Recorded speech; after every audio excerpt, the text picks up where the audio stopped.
All right. Well, as promised, we are going to get into the spiral today. And for those of you who are not familiar with that, we're talking about spiral dynamics, which is a system of understanding people and cultures by looking at our values, the values that we hold, more than things like personality types, which there's a million different systems for personality types. Um, and we've all probably participated in tests of various kinds, and we all know what sign we are, and you know sometimes Laura and I will play with her tarot cards, and it'll be like, oh yeah, that's me right now. They're all ways of helping us to understand things within us.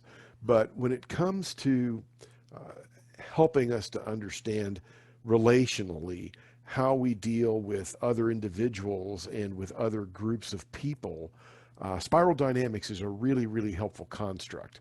And I've mentioned it several times, and some of you had asked me about taking a look at it. So we're going to do that at least today. And if you are interested, we can delve even a little deeper for maybe a couple more weeks, if you'd like, and we'll talk about that at the end. But at the beginning of the text that I was using mostly to prepare for this week, it had this particular quote from Michael Eastcott that says, "The law of evolution governs life on Earth. No form of life can remain unchanged for long without crystallizing and disappearing." And that really unlocks what spiral dynamics is based on, and that is the idea that we are people in evolution, that our social constructs are evolving. And, unfortunately, we don't all evolve at exactly the same rate. It's like we're not all at exactly the same place on the spiral. And if we can understand that, then we can understand each other a little better. And one of the takeaways that I got from studying the spiral, I think Ursula K. Le Guin really, uh, she says this really well. In terms of evolution, the law of evolution is that the strongest survives. Yes, and the strongest in the existence of any social species are those who are most social. In human terms, most ethical. There's no strength to be gained from hurting one another, only weakness. And boy, is that the opposite of the way a lot of people seem to go about living life on Earth today. There are so many nations, leaders of nations, tribes who think that they're going to win by beating the other person, by killing the other person, by beating up the other person, by taking their stuff. And I think Ursula really nails it. That's not what makes us the strongest. It's not how we're going to survive. So when we look at what's at stake with this, I think we all can see, boy, it's especially been made clear to us in the years since 2016, that if we're not careful, we can tear everything apart. And it's based a lot on the fact that we simply want to fight rather than attempt to evolve together. And what it said in Emergence, which is the text that I used, is that tribal antipathy that would once have had only local significance can now have worldwide implications. The world has gotten infinitely smaller than it was once upon a time. Wars were fought between civilizations that people on the other side of the planet knew nothing about for hundreds, maybe thousands of years, and it's not like that anymore. We have we have satellites going over every country in the world. If a war breaks out, we know it within minutes. right? It's no longer possible to ignore growing separation between the haves and the have-nots in the world, or to deny the impact of our lifestyle and technological advances on the planet. And I saw this image this week on Facebook, and it really hit me pretty hard. And when I read this quote, I immediately had to, I spent longer than I probably should have hunting down this image again, because, you know, the difference between the haves and the have-nots in this world. And, you know, especially the difference right now, we were discussing this a little bit when we were talking about how people are responding to the pandemic. It's gotten repugnant to me in some cases, the way that some people are behaving and the risk that we are willing to put other people through for, you know, not just our economic survival, but in some cases for our comfort, convenience, or beautification. And wow, that's it's hard for me to swallow sometimes. So when we look at what are some helpful things that we could do to help try to bridge gaps between people, because if I go back and I take a look and we talk about that tribal antipathy, right? If we're going to bridge gaps, what are things we can use? Well, I think that spiral dynamics is one of the things that helps us to at least get a grasp of why the gaps are there and maybe how we can tolerate their existence until we can bring other people along with us. So this actually, this is not something that just, you know, somebody just came up with last year, or even, you know, kind of in the 60s when they were, you know, dropping a lot of acid, or you know, in the 80s when there was a lot of woo-woo going on. Claire Graves started doing this study back in, I think it was 1952, and applied developmental psychology not just to individuals but to groups and societies. So he studied values, and that was really the key to unlocking this, and asked interviewees to describe how would the ideal person behave in a certain situation or under a certain condition. And these patterns started to emerge, and there have been a lot of people who have replicated the experiments, and they have validated a lot of the stuff that Dr. Graves came to.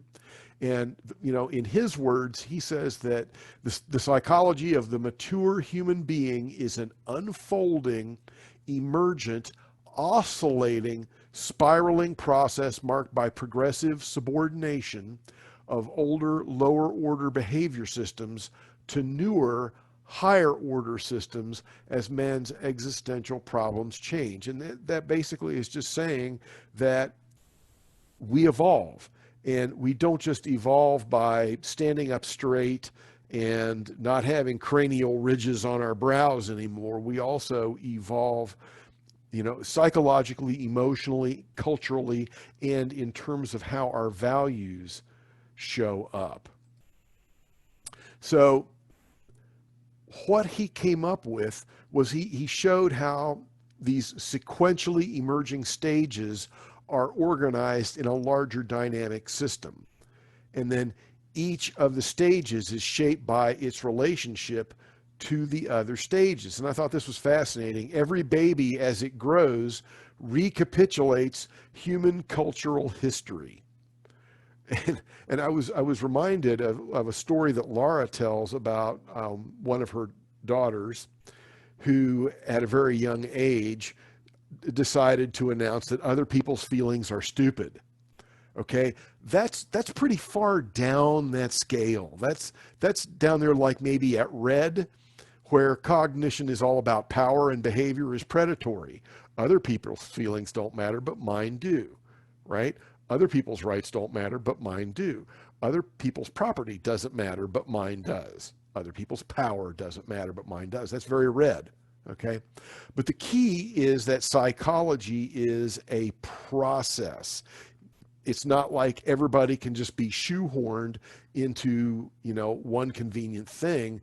People are all over the map. And the thing is, is that even if a person is primarily red, that doesn't mean that that's their entire value system, right? They might still have a little purple, maybe even a little beige going on, but they might have this one area in their thinking or in their value system where they're reaching up a couple of levels too. And that's really important as we go on, because while yes, some people are not going to change, there are people that do. I mean, I have changed quite a lot over the years, and I have hope for people in this lifetime. And I kind of have a feeling that the people that don't get it in this lifetime are going to get sent back to school, again and again and again. So it's interesting when he says psychology is a process, and I threw this last slide in today. And this is just a side note, and this is like a whole different series for a whole different month.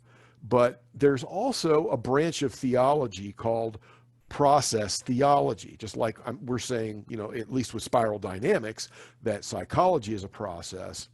Theology, there is also a process theology that looks at God as being in process. And I think it's interesting, people are accused of creating God in their own image. Even though it's kind of flips around the scripture that said man was created in God's image. And a lot of people would say we have created God in our own image.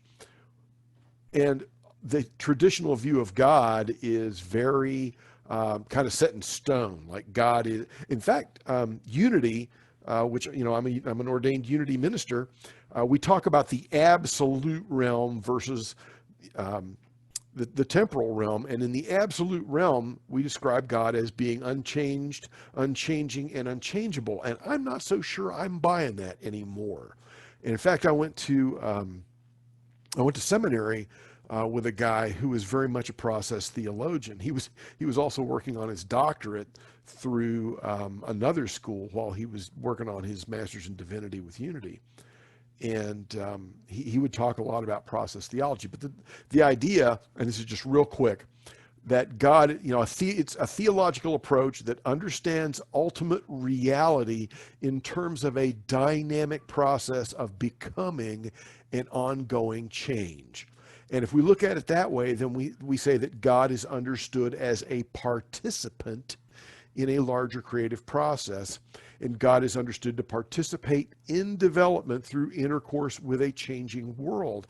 And if we understand the universe at that level, that the universe is a process, God is a process, and that we are a process, then it kind of helps make the spiral and the process of cultural evolution make a little more sense.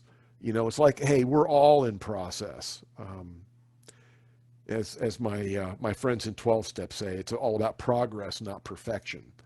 And that's something that kind of I have to remind myself when I start to get on myself for not being perfect. It's like, well, have I made a little progress? Okay, we're in process here. All right. So they're actually. I know we tend to think of memes as something on Facebook with a picture with some words written on it. But what we describe the different layers or stages of the spiral as memes. And right now, there are actually two tiers of memes that have been kind of explored and described. But according to Dr. Graves, there's actually supposed to be 3 tiers with 6 memes per tier, and humanity has not evolved that far. But in the first tier, we see beige, purple, red, blue, orange, and green. And I've got a real quick description of each of those. And in some ways, you'll kind of feel like these, maybe these are a replication of Maslow's hierarchy, right? Because the first tier, beige, is really just about grunt level survival. And even though I have a picture of, like some cave people here, there are times still when our values are suddenly reduced to beige, A newborn baby is beige because they just want to be fed and loved and protected, and they want a comfortable place to sleep, and they want what they want, right? But a tsunami victim may well be beige. I have, as a National Guardsman in Florida, I have responded to several really massive hurricanes and some really bad wildfires.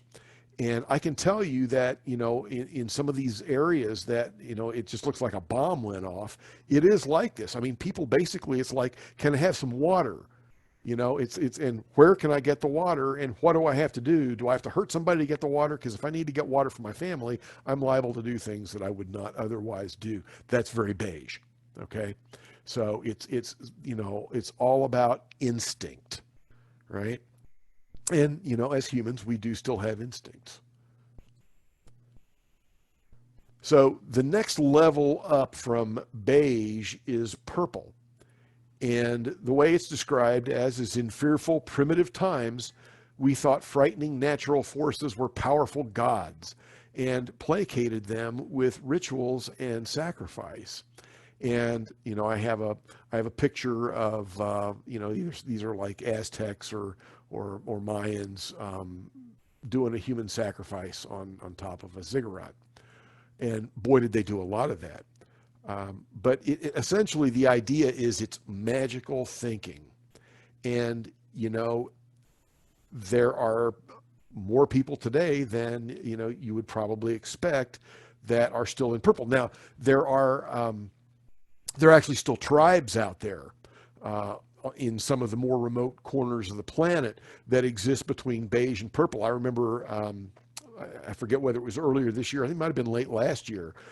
There's an island somewhere, and I don't know where it is, that they've protected it from even having anthropologists go on there. And this missionary tried to swim over to it, even though it was forbidden. And the natives filled him full of arrows, and he died. and that was the end of that, right? So these are probably people who are, kind of bouncing around in between beige and purple. To them, the world is still a magical place, and the dude from the outside is an evil spirit that needs to get filled full of arrows, right? But, like I said, there's still magical thinking that goes on, and some of it goes on, right here. Red is all about power. And so when those rituals, people are like giving something to the god to try to get something. And then some people begin to think, well, hey, now what about me? I need some of that stuff, And so they start asserting themselves. And that's when we get into kind of the tribalism, we see warlords, and we see people essentially just taking power because they can, and just taking somebody's stuff because they can. That's very red thinking, right? And there are a lot of places on the earth today where that is still the dominant form of thought. Then from red, okay, so red is marked by anarchy and chaos, because it's basically the whoever's the strongest in any given moment is the person in charge. Well, that's constantly in flux. And at some point, somebody said, whoa, time out. We need to come up with a system, right? Because every time, the king dies, there's this big scrabble for the throne, and a lot of people get killed, and, we end up, losing a lot of stuff, and it doesn't get straightened out for a long time. And then, it takes a generation for everything to get back to normal. And then, we lose another king. So they try to come up with some way of saying, okay, these are going to be the rules, and we're going to pledge ourselves to whatever it is. And, they talk about unquestioning obedience to an absolute God or a king. And in quite a lot of cultures, that became the same thing. God became the king became a god. And in fact, that was very much the, what the Roman Empire was about. That the leader of the empire became not just the emperor, but became God.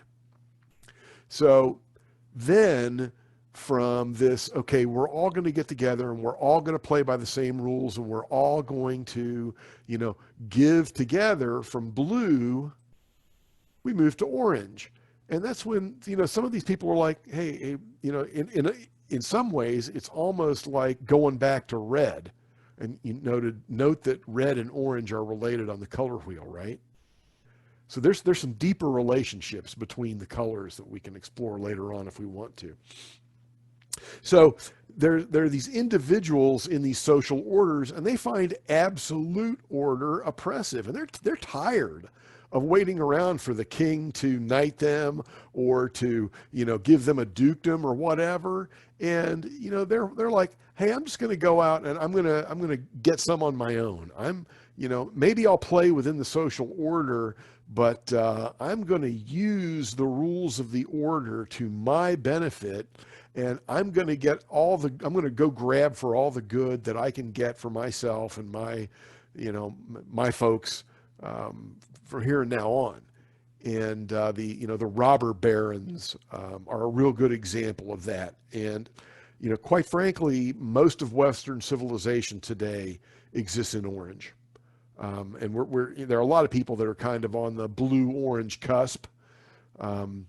A lot of people that are very much into order and living by the rules.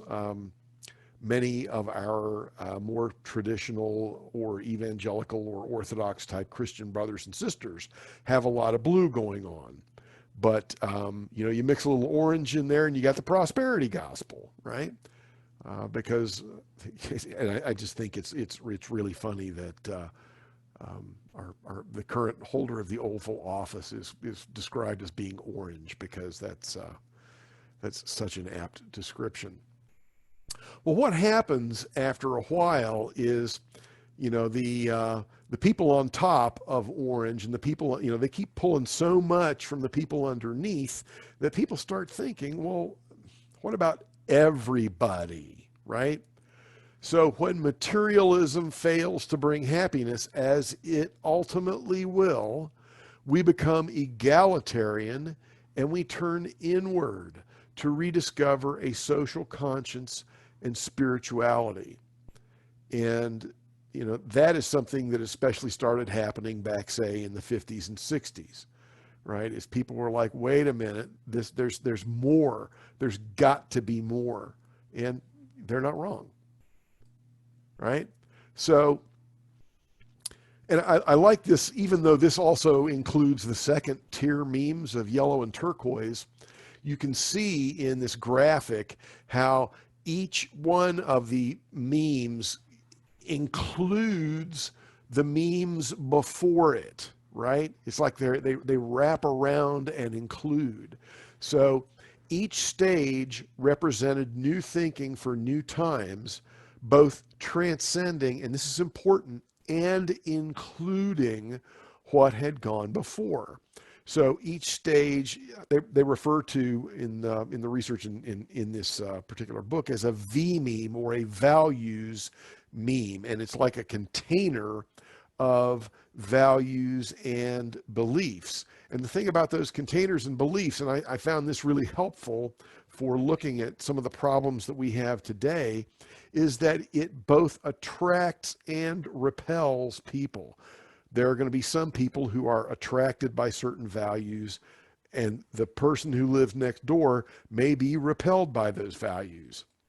And boy, have we ever seen an example of that,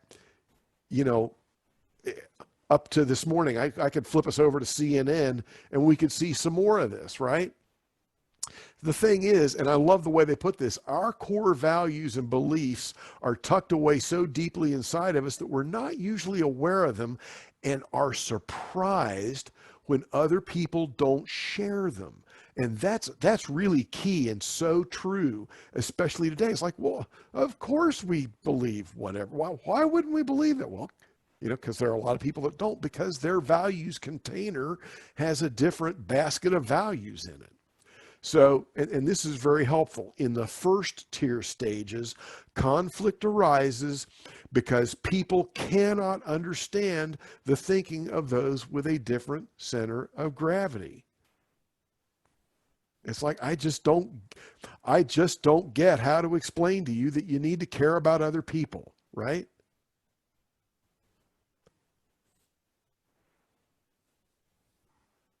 So, as Claire and the other folks point out, when the center of gravity of our consciousness is locked into that thinking, it's almost impossible to understand the thinking of anybody else, no matter how hard we try, right?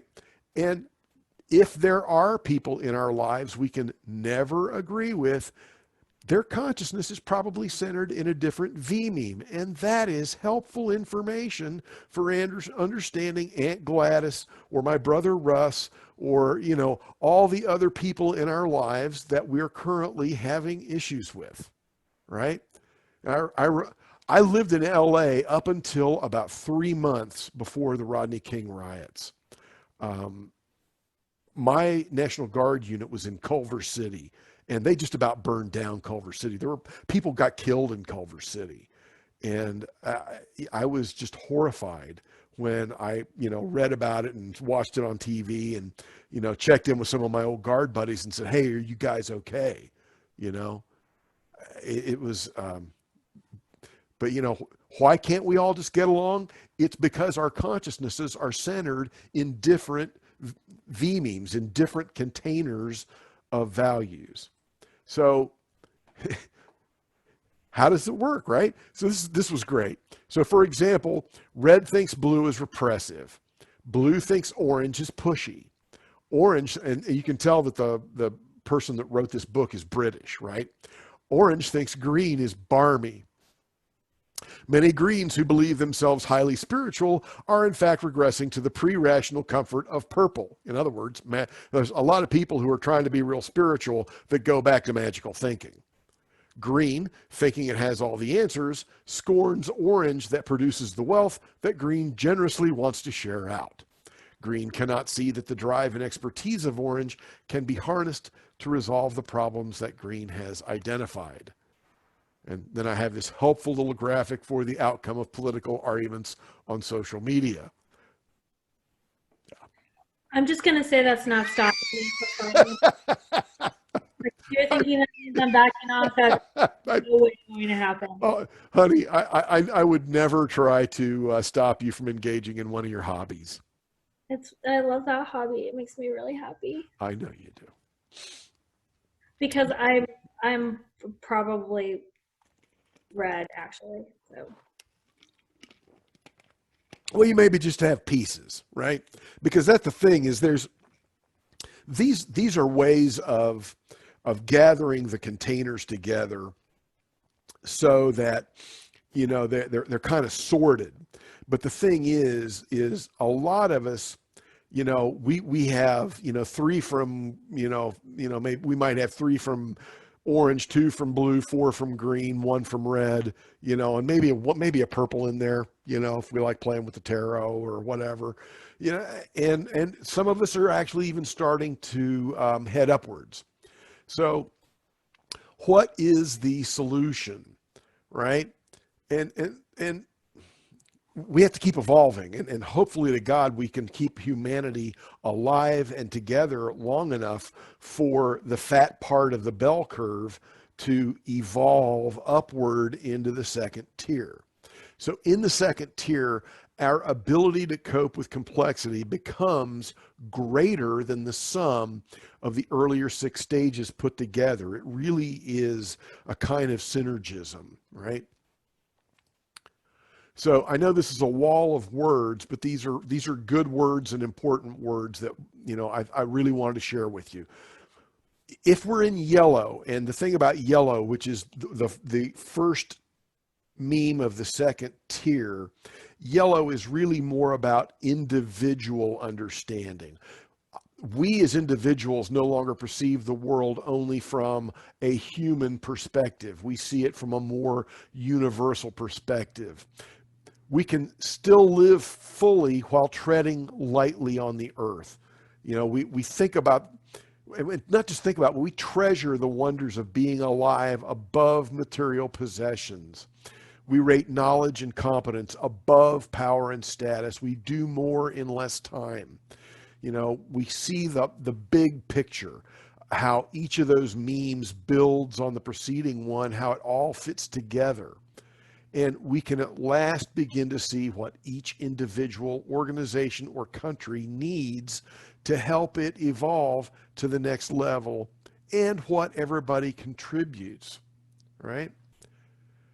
So if yellow is about us as individuals getting to that consciousness of, hey,